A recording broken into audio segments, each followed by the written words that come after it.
Well, hello again, everybody. This is once again Yardy Belly, and today we're gonna do our take on steamed fish, right? And as you see here, we have a grouper, right? No grouper, our Snapper. a grouper. No, we have snapper, the regular snapper. Me think of the grouper. We have some fish here, so whatever it is, snap, grouper, white Augustine. And we just basically gonna put everything in a pot. That's generally what steamed fish is in Jamaican standards. But I have a little unique twist on the ingredients. We have garlic here, and we have a little bit of thyme with the parsley go over there. So in here, garlic and thyme, and then we also have over here we have onions, scallions, a little bit of ginger, and this is beet greens. Right, this is the greens off of the beetroot. I added it because I realized that it can be eaten, and I wanted the color, just to pop a little bit. Over here we have celery, we have carrots, we have Vidalia onion, and we also have beet greens, the leaves of the beet. We have tomato, we have coconut milk. I'm buy the one here, quite cheap. I don't know, it's sort of good and it's thick, but it's cheap bad. And then we also have a little bit of Walker's with jerk seasoning, just for my little taste.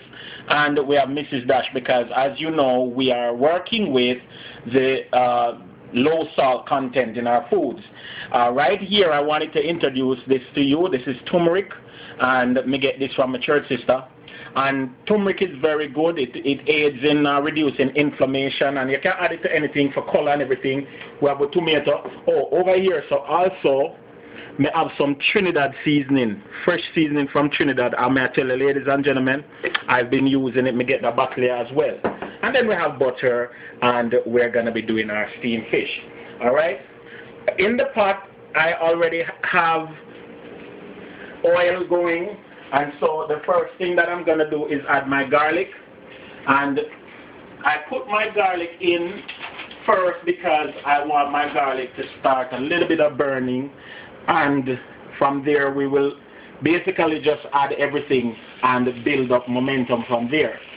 Alright? Now I don't know how you do your steamed fish, but we do our steamed fish here by adding the aromatics first. I'm going to just put the thyme in as well, make the thyme go and burn too. Alright, so we're just going to add the aromatics and I want the garlic to cook because I don't want to bite on a chunk of, as it were, raw garlic. Right, see?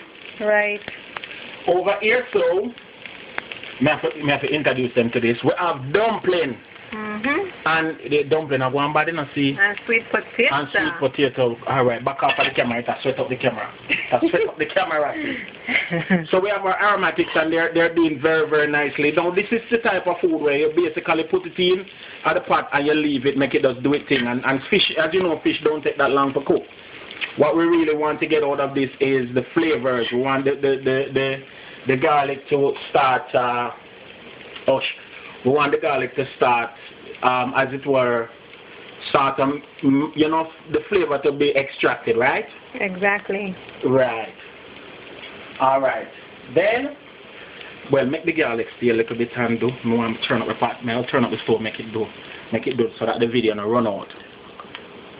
All right? And the garlic is doing. And basically, from there, we will basically start to build our ingredients.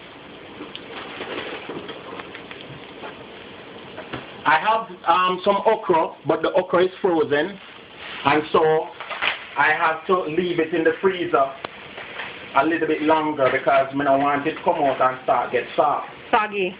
Oh, the same thing. Soggy, soft, soggy. Alright? So let me just put in some more of the ingredients, and then I will deal with the okra as we come along there. Now what I'm creating here, ladies and gentlemen, is as it were, is a bed for the fish to go and sit on. Alright? Now may I tell you the truth, in here starts smell good. You see how the beet look pretty in the pot? Yeah, it looks very pretty. It's very intelligent. It's extremely intelligent, ladies and gentlemen. Let me get one big spoon.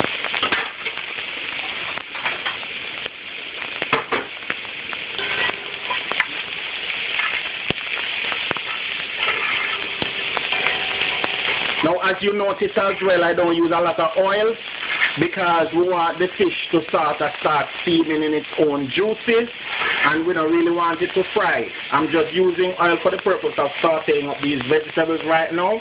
But pretty soon, as soon as I lay the fish in and then put the rest of stuff on top, we will basically just allow it to do its thing, and it will get oil from it, or it will get juicy.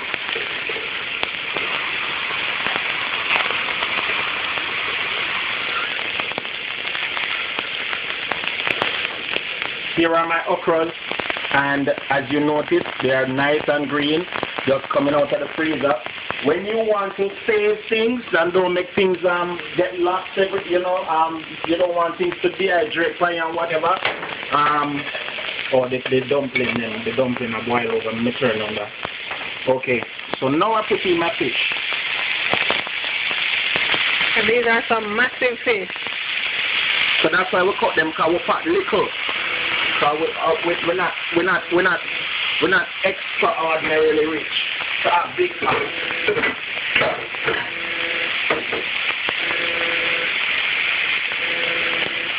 Now folks, I'm going to add my coconut milk. Oh Lord, oh Lord, oh Lord. And the steam is rising. Awesome. That's beautiful, beautiful.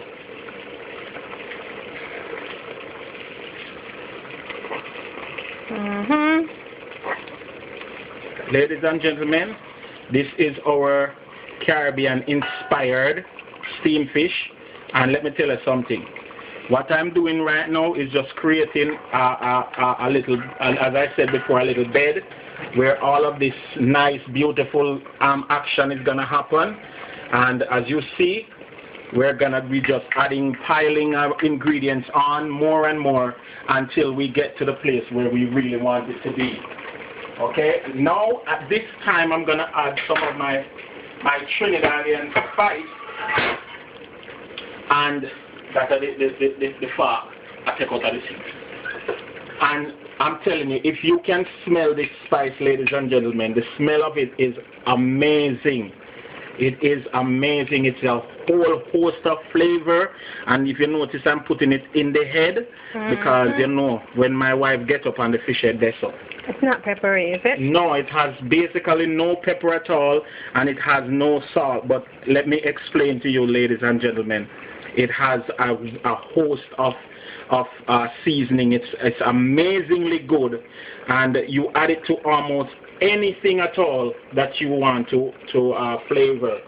I'm telling you, if I could use the whole of this on the meal, and it would still come out nice, you know. You couldn't tell me to change my shirt. Your shirt is not on camera, so like seriously. My shirt dirty. All right. As more chef. And then now, I'm also gonna add from now, because I want this to be cooked into the thing. I'm gonna add a little bit, just a little bit of the turmeric. You don't want to add a lot because you don't want it to get bitter or anything. Turmeric basically doesn't have any major flavors, and it's a very, very nice ingredient that people add to curries. Remember this, that curry isn't one spice, it's a group of spices that you put together. Turmeric, cumin, allspice, and different berries and whatever, and you add that to it, and it builds up from there. Alright, now let me just add the Mrs. Dash, because the Mrs. Dash is our major salt substitute around here.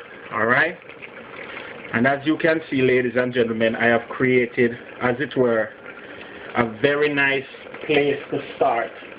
Let me just add some more. You've created a culinary monster. Let me just add some more of the coconut milk. I'm going to put a little bit of water because I want to. Can you take the camera off of the fish? Out of the pot. Ladies and gentlemen, off the camera. I wanted to introduce them to fish number one. That one is yours, right? Yeah. Ladies and gentlemen, if it's the bigger one is mine. She marked her fish already, and on top of that, she wanna go eat the fish head. So me and the little boy have to go share the plate. No. Can you know say I saw it I go already? Can you know me now go eat the fish head? Yeah, but I always dig off the body off my head part and give to the little boy. But oh my, look at this, and the flavors are amazing. Ladies and gentlemen, trust me, you are in for a treat. And I can tell them that the camera is not doing the color any justice. It kind of looks white on camera, but it has a nice pearly color. Yeah, in the pot. it's almost like how curry would be. Yeah. You know, but it's not too much like that because we don't want it to be overly curry-ish. Yeah, there's such a word as overly curry-ish? Everything of a ish. Okay. Meaning not fully, but kinda. Right. Now I'm gonna prepare the okra and add the okra from now because these okras are frozen. I'm gonna use them in chunks. You wanna come over here?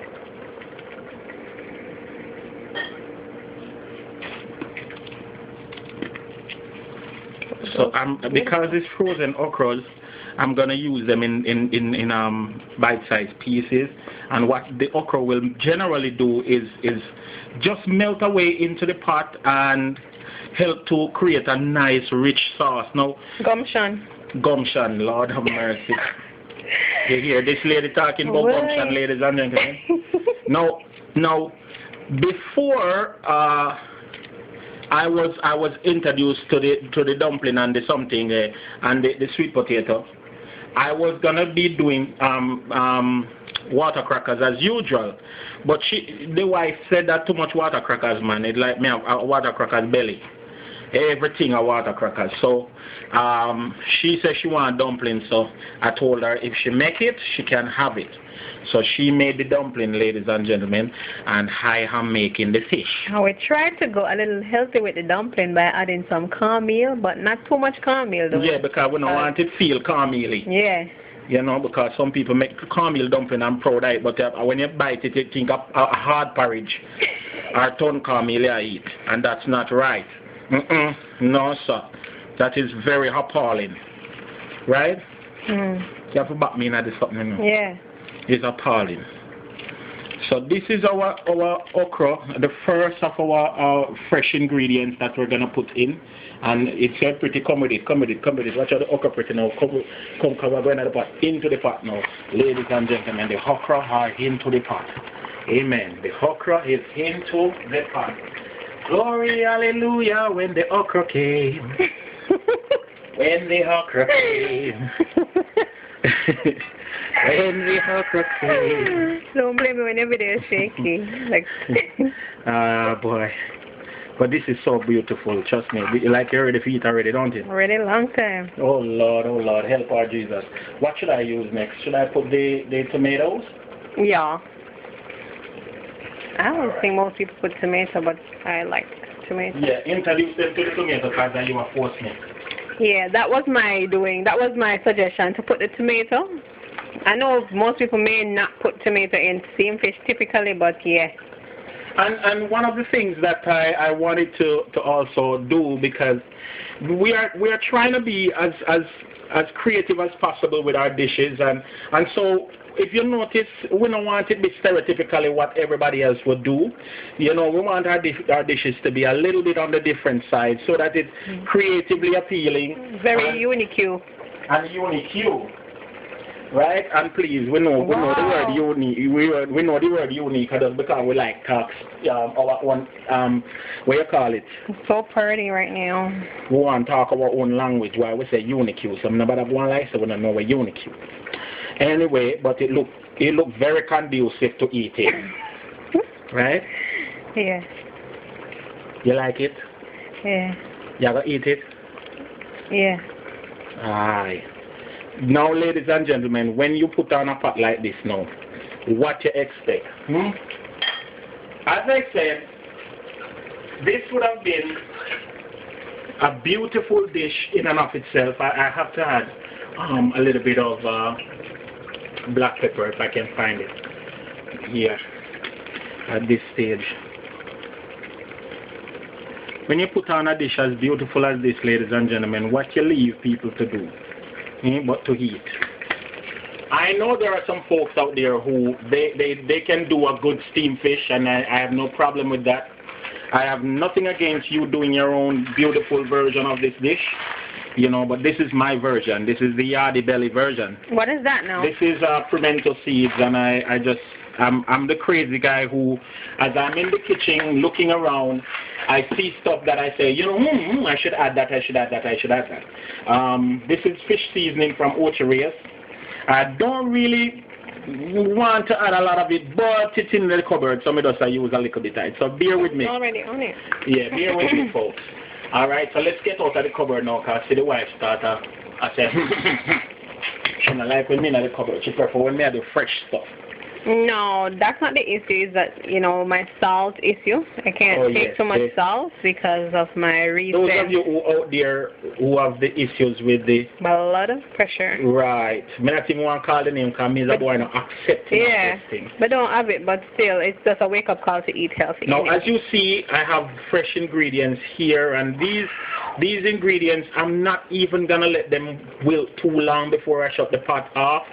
You know, I just gonna make them stay on top like that and just cover the fish. And I like my greens as bright as they can be, and so hopefully we don't have to do a lot more with them. Again, I'm gonna add a little bit more water just because I don't want it to excessively burn at the bottom and create a little bit more steam. And then the last ingredient is a little bit, I'm going to put a little touch of the jerk. Lord, help me. Just a little touch. Nothing over the top. Just a little touch. Just to feel the feeling, baby. You know, are you feeling the feeling? Mm-hmm. What brand are you using right now? I'm using Walker's Wood. And Walker's Wood is absolutely, without question, the best representation outside of Jamaica in the area of jerk. I will not tolerate anybody else trying to tell me otherwise. You know, I will work with Walker's Wood until the day I die. And I'm using the mild version of this seasoning so that, you know, because the wifey and the pepper and the rare, you know, so there we have it. And the last thing is a little bit of butter scattered all about. And please, I'm not gonna complain about the butter because steamed fish have to go on with butter. Alright, so that's it. And we are officially ready to let our fish do its thing. Once again, ladies and gentlemen, I will touch base with you as soon as I'm ready to plate so that you see the plating. But this boy, I have to shake this apart a little bit and, you know, make it do a little thing. And so as soon as I am ready, so we make our pot stir. Mm-hmm. Yeah, the method. Remember, everything gonna move. Ladies and gentlemen, as you see it, that's our official take on steamed fish. Coming right back to you in a minute. Remember, I told you. Closing the pot, closing the pot. Here we are now plating, ladies and gentlemen. As you can see, we're putting in our sweet potato and dumpling into our plates. And I'm making the wife do this part because she can make it look pretty and stuff. How much dumpling you want to eat, my girl? Ladies and gentlemen, she want to go eat 3 dumplings. Alright, let me find a tiny one. Find a tiny one. The one that look tiny? Lord help them with that big tiny dumpling. Help her with that big tiny dumpling. But as you can see, this is what we are about to do now. Let's open this fish pot and see what we have here. Our fish is steamed perfectly as much as I think, right? Yeah. Ooh, Lord of mercy. Help us with the steaming of the fish. As you can see, our vegetables are not altogether cooked out and, you know, soggy. It's still bright and has a lot of niceness to it. Alright, let's see if I'm going to use an egg the lifter. spatula, okay. Yeah, so as to not have it breaking apart too much. Where's the head? We need the head. Find it. Search for it, child. Search. That's the head? Yes, that's the head. Woo. Hallelujah. So, ladies and gentlemen, as you can see, this is the belly version of steamed fish. And as you can see, nicely plated. Now you have to take a spoon and get your little juices. Nicely plated, ladies and gentlemen. I need other vegetables. I can put it to the side right here so it don't interfere with anybody else. Yeah, but you're going to want to cover the dumpling a little bit with, make the thing look nice, Cover it with the juice? Yeah, right. See them now? Yes, ladies and gentlemen. See, she do the thing proper. And as I said before, because of our affinity to salt nowadays, this is perfect because you get a whole host of flavor and you don't have that salt problem, you know what I mean? So, as I said, this is a beautiful, beautiful way in which you can present steamed fish and you can have it and don't feel cheated. Don't feel like, okay, you know what, I'm losing something. You can do your steamed fish and you can make it do as nice as possible. You can have it with your favorite staples. You can use your crackers. You can use, your dumpling if you want. If you wanted a little bit of steamed jasmine rice to go with it, it would be perfect as well. But once again, the belly in a foreign, and there is the fork, and she can't wait for me for me to done, so she can dive in. What you have to say about this little steam fish thing now, girl? What was the song that you wanted to sing? The steam fish sell off 100%, and trust me, anybody tell you say cooking not turn up, tell them say I lie them and tell, because guess what? Me say food is not that easy, because your food is turn up. And I mash up because you're cooking turn up. So you're not feeding me because your food is turn up.